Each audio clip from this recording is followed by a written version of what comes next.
I never expected to hear what I did that day. It was a simple voice message from my daughter, Emma, meant for her husband, Ben, but it somehow ended up in my inbox. I pressed play, thinking nothing of it, but what I heard left me frozen in my chair. It was like a bombshell, waiting to explode. The message wasn't what I expected. It wasn't just a casual chat. In fact, it was far from it. Emma, my daughter, the one I raised and cherished, was speaking in a way I never thought I'd hear. Her words weren't meant for my ears.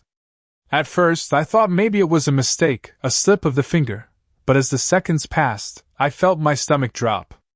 I listened, unable to stop myself. What had I just heard? The laughter in her voice, the way she talked about Ben, about their life, about things she had never mentioned to me, my heart sank. I was stunned, not by the message itself, but by the realization that something had changed, something big. Emma and Ben had always seemed like the perfect couple, but now, I was hearing something that made me question everything. Why would Emma send this to Ben? Was this a slip, or was there more to it? My mind raced, piecing together what I just uncovered. It wasn't just a conversation about their day or their plans. It was something deeper, something hidden, and it was right under my nose. I replayed the message several times, hoping to make sense of it, but each time, the same cold realization hit me harder. I wasn't just hearing secrets. I was hearing a life I didn't know, a life my daughter had been living without me. The trust one had in her, in my family, was shaking. It wasn't just about what I'd heard. It was about what I hadn't been told. The family I thought I knew seemed to have secrets I wasn't part of, and that hurt more than I can say. I couldn't just ignore it. I needed answers. I needed to face Emma, but how could I? What would I say?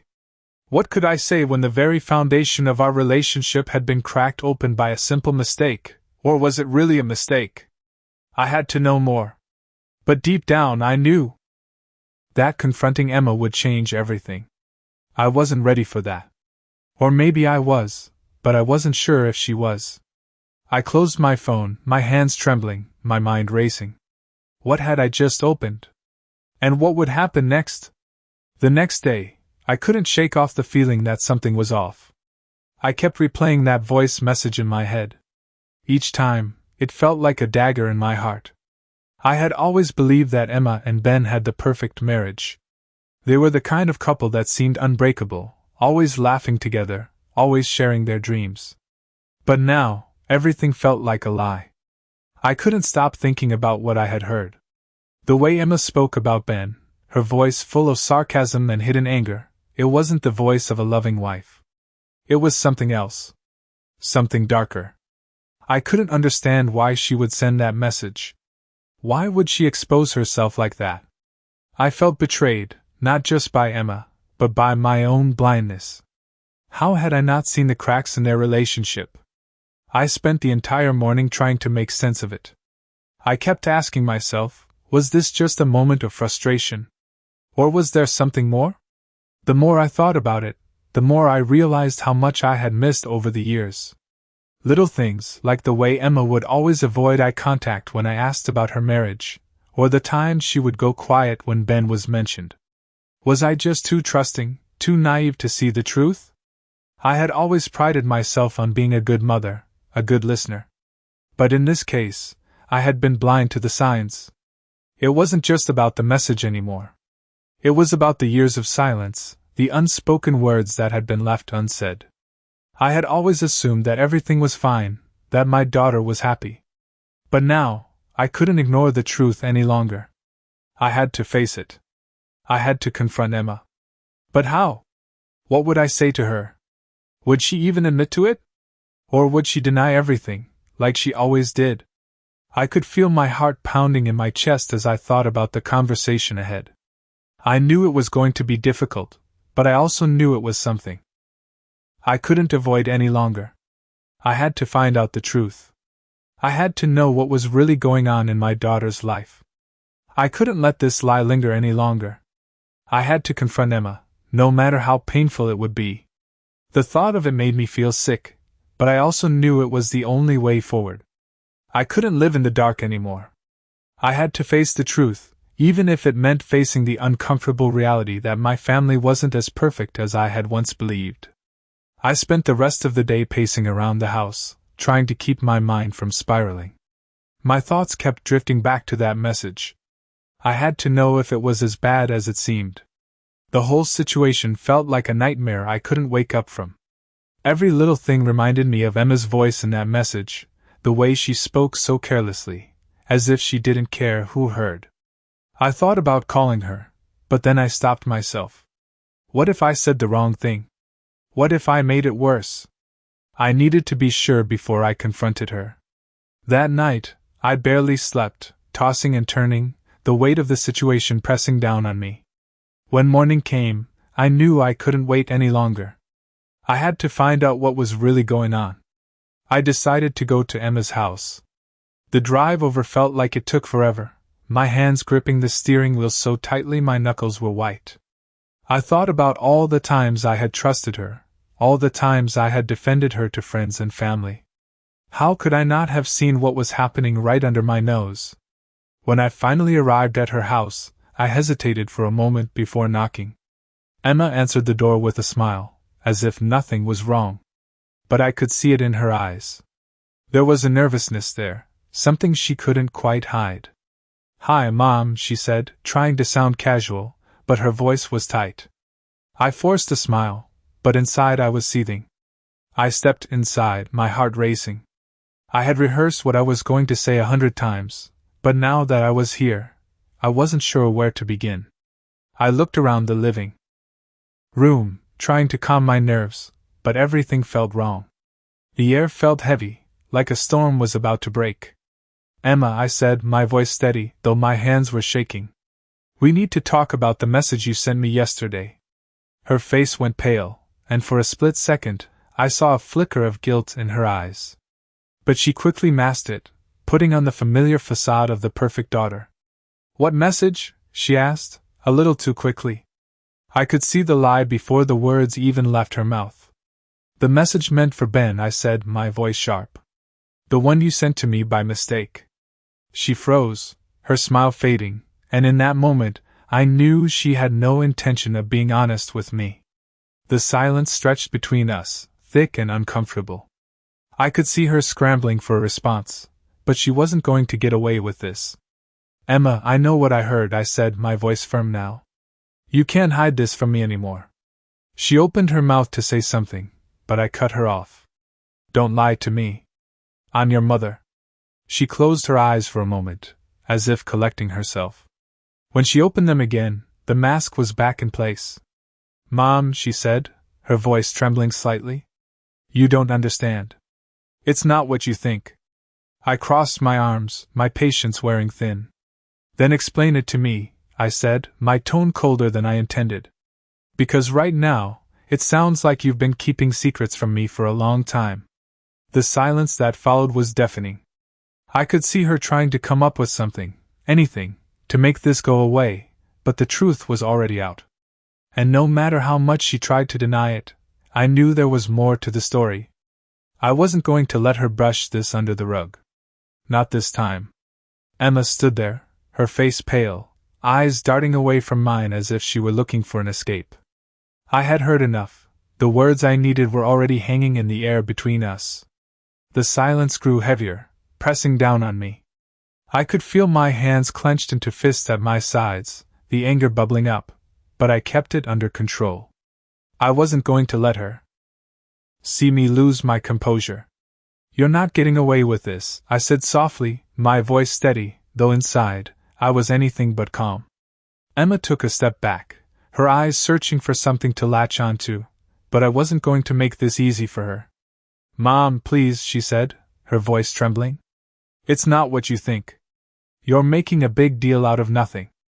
I could see her trying to convince herself as much as she was trying to convince me. I wasn't buying it. "You sent me a message, Emma," I said, taking a step forward. "A message that was meant for Ben. Don't pretend like it's no big deal. What you said in that message was a lot more than just a mistake. You've been keeping things from me for a long time, and I'm done pretending I don't see it." She opened her mouth to speak, but nothing came out. For a brief moment, I thought I saw a flicker of guilt in her eyes, but she quickly masked it with the familiar defensive posture. You don't understand, she said, her voice barely above a whisper. It's complicated. Ben and I, complicated? I cut her off. What's so complicated about lying to your mother? What's so complicated about hiding your life from me? The words were sharp, biting, but I couldn't stop them. She had pushed me to this point. Emma looked down, and for a moment, I thought she might actually tell me the truth, but then her face hardened, and I saw the walls go up. I don't have to explain myself to you, she snapped. The coldness in her voice hit me like a slap. I had raised her, loved her, and this is how she was going to treat me. Yes, you do, I said, stepping even closer. Because I'm your mother, Emma. I've been there for you, and you've been keeping secrets from me. She looked at me with a mixture of frustration and disbelief. I'm not a little girl anymore, Mom. You don't get to control my life. I could feel my heart breaking, but I couldn't let it show. I had to stay strong. I don't want to control your life, Emma, I said, my voice softening just a little. But I do deserve the truth. And if you can't give me that, then maybe we need to rethink this relationship. Her face twisted with anger, but it was clear she was fighting to keep her composure. I never asked you to understand, she said coldly, stepping back, putting distance between us. I never needed your approval. The words hit me harder than I expected. I had spent so many years thinking that Emma and I had an unbreakable bond, that I was her rock, her safe place. Now, it felt like all of that was slipping away. I could feel the weight of her words sinking in, the realization that maybe, just maybe, I wasn't as important to her as I thought. I turned away, the sting of her words too much to bear. You're right, I said quietly, my back to her now. Maybe I don't understand. But what I do understand is that I deserve better than this. With that, I walked out of her house, the door closing behind me with a finality I had never imagined would come. It had been a few days since the confrontation, but I couldn't shake off the feeling that something had fundamentally changed between Emma and me. I had tried to reach out, sent a message asking if she wanted to talk, but no response. It was as if she had built an emotional wall between us, and no matter how much I wanted to break it down, she wasn't letting me. I found myself replaying the conversation over and over, wondering if I had been too harsh, too direct. But every time I thought about it, I realized that I had done the right thing. I deserved to know the truth, no matter how painful it was. And the truth was clear. Emma had been hiding things from me for a long time, and it wasn't just about that message. It was about her whole life, about the person she had become, and I had been blind to it all.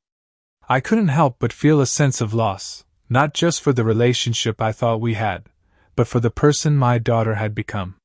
The anger I felt towards her was starting to turn into something else, grief.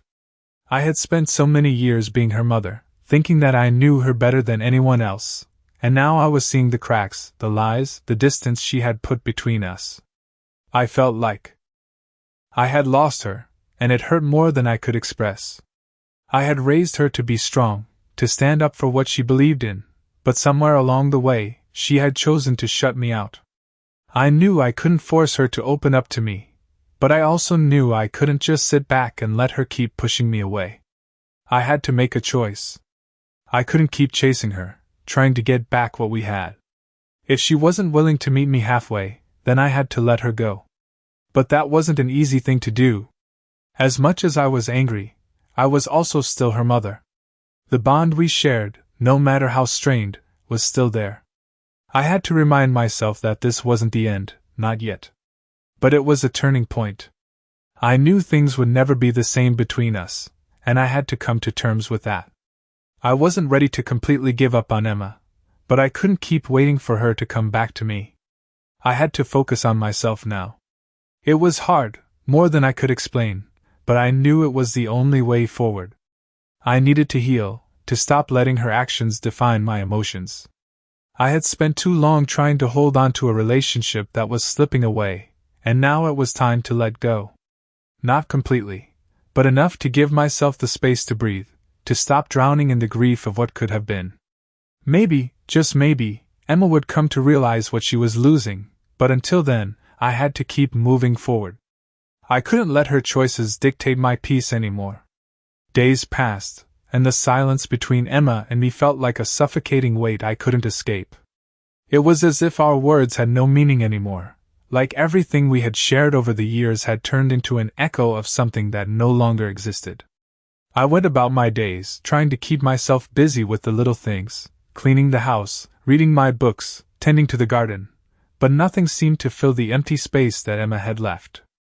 I couldn't stop thinking about her, about the woman she had become, and about the relationship we had lost. I had tried to reach out to her again, but my calls went unanswered, my texts left unread. It felt like she was pushing me further and further away, and no matter how much I wanted to break through that wall, I didn't know how. It was then that I realized something. I had been so focused on what Emma was doing, on trying to fix things, that I had completely neglected myself. I had spent so much energy on her, on trying to make things right, that I had forgotten to take care of my own heart. I had to change that. I had to stop waiting for her to come back to me and start focusing on healing on my own. I began to take long walks in the park, something I used to love before everything became so complicated. The fresh air, the sounds of nature, it all helped me clear my mind. I started doing things for myself, taking up new hobbies, reconnecting with old friends, and most importantly, learning to enjoy my own company again. It wasn't easy, and it didn't happen overnight, but slowly, I started to feel a shift within me. I wasn't just surviving anymore. I was starting to live again. One afternoon, as I was walking along the path near the lake, I got a message from Emma. My heart skipped a beat, and for a moment, I hesitated. What could she possibly want now? But something inside me told me that this was important, that this was the moment I had been waiting for.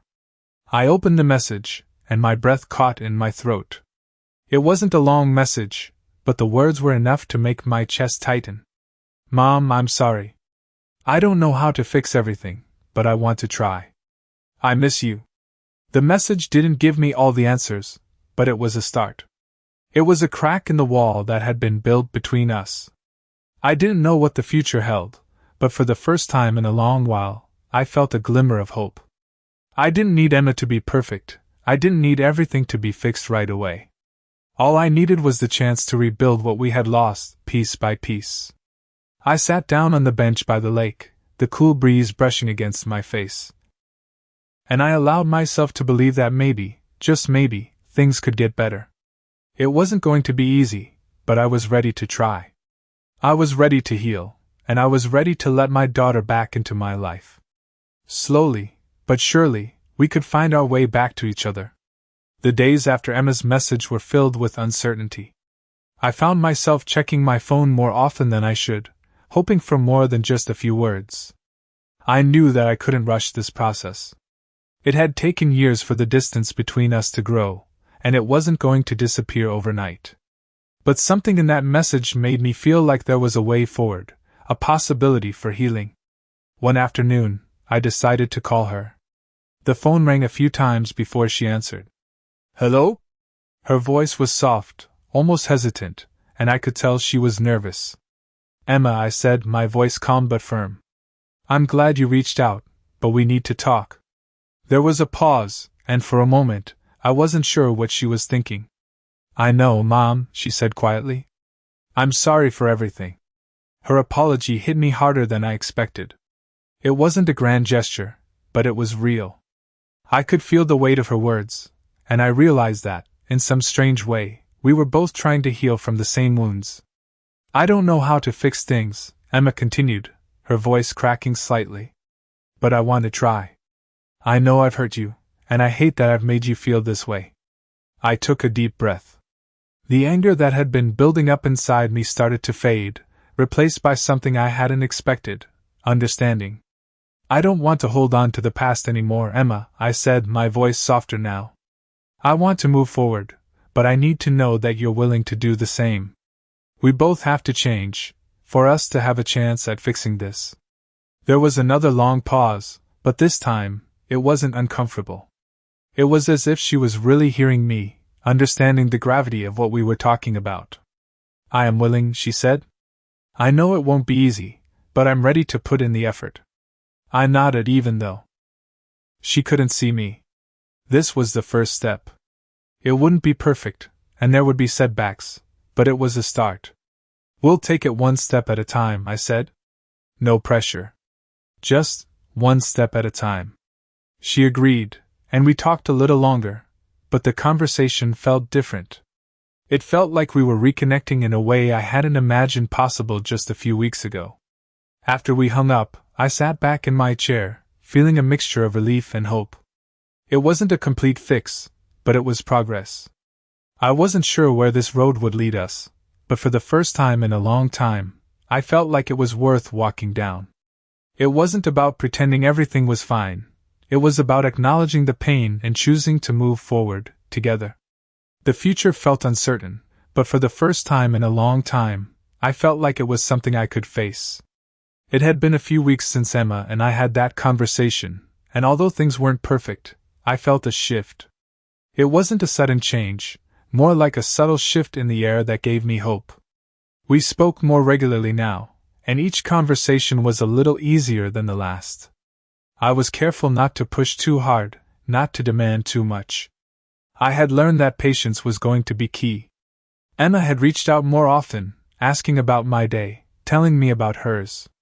Sometimes, we would talk for hours, and other times, it was just a quick check-in. I cherished those moments, even if they were small. One evening, as I sat in my favorite chair by the window, a soft knock interrupted my thoughts. I wasn't expecting anyone, but when I opened the door, Emma was standing there, holding a bouquet of flowers. Her face was slightly flushed, and she looked nervous, which was something I wasn't used to. "Mom," she said, her voice trembling just a little. "I wanted to bring you these, and well, I wanted to say thank you for not giving up on me." I was taken aback by her words. I had never thought of myself as someone who would give up on her, but hearing her say that made the weight of everything hit me. The years of distance, the pain, the misunderstandings, it was all there in that moment, and it was heavy. "You don't have to thank me," I said, my voice softer than I intended. "You're my daughter. I've always been here, even when it felt like we were a million miles apart." She smiled weakly, stepping into the house and handing me the flowers. I took them, but as I looked at her, I couldn't help but notice the changes in her. The cracks in her walls were becoming more visible, and I could see her starting to open up. "I know I've made a lot of mistakes," she said, sitting down on the couch. "But I'm trying. I really am." I nodded, the weight in my chest starting to lift. This was progress. Not perfection, but progress. And that was enough for now. We spent the evening together, talking about everything and nothing. It felt like we were slowly rebuilding what had been broken, piece by piece. And although I knew there would be more challenges ahead, I was ready to face them with her. For the first time in a long time, I felt like the road ahead wasn't as uncertain as it once had been. Maybe, just maybe, we would find our way back to each other. It wasn't going to be easy, but I wasn't walking this path alone anymore. I had my daughter back, and that was all I needed to know. The days turned into weeks, and the small moments we shared seemed to grow in meaning. It wasn't a perfect reconciliation, but it was enough for me to feel like there was hope again. Emma and I started talking more openly, not just about the tough things but about the simple joys too. I started to see the daughter I once knew, the one who loved to bake with me on Sunday afternoons, the one who used to sit on the porch and talk for hours about her dreams. Slowly, the distance between us began to shrink. One evening, as the sun set behind the trees, Emma came over again, this time with a bottle of wine and a homemade dinner. "I thought we could have a little dinner together," she said, her voice light, almost playful. The way she said it made me feel like we were beginning to find our way back to normal. We sat at the dining table, the same table we'd shared for years, and for the first time in a long time, I felt like we were truly connected again. We talked about everything, our past, our mistakes, and our hopes for the future. Emma apologized again, but this time it didn't feel like a burden. It felt real, like she understood the weight of what had happened and was genuinely trying to make things right. I could see the change in her. The walls were still there, but they were coming down slowly. She was trying, and that meant more to me than I ever thought it would. I know it's going to take time, but I really want to be better, Emma said, her eyes meeting mine with a sincerity that touched me. I nodded, understanding that we were both learning to navigate this new chapter in our relationship. We'll take it one day at a time, I replied. And that was enough. As we finished dinner, I realized that we weren't just fixing our relationship, we were creating a new one based on honesty, understanding, and a willingness to move forward. It wasn't perfect, but it was ours. There was still so much to work through, so many conversations to have, but for the first time, I felt like we were on the right path. I didn't know what the future held, but as Emma smiled across the table at me, I felt a peace I hadn't known in years. We were healing together, and that was all that mattered.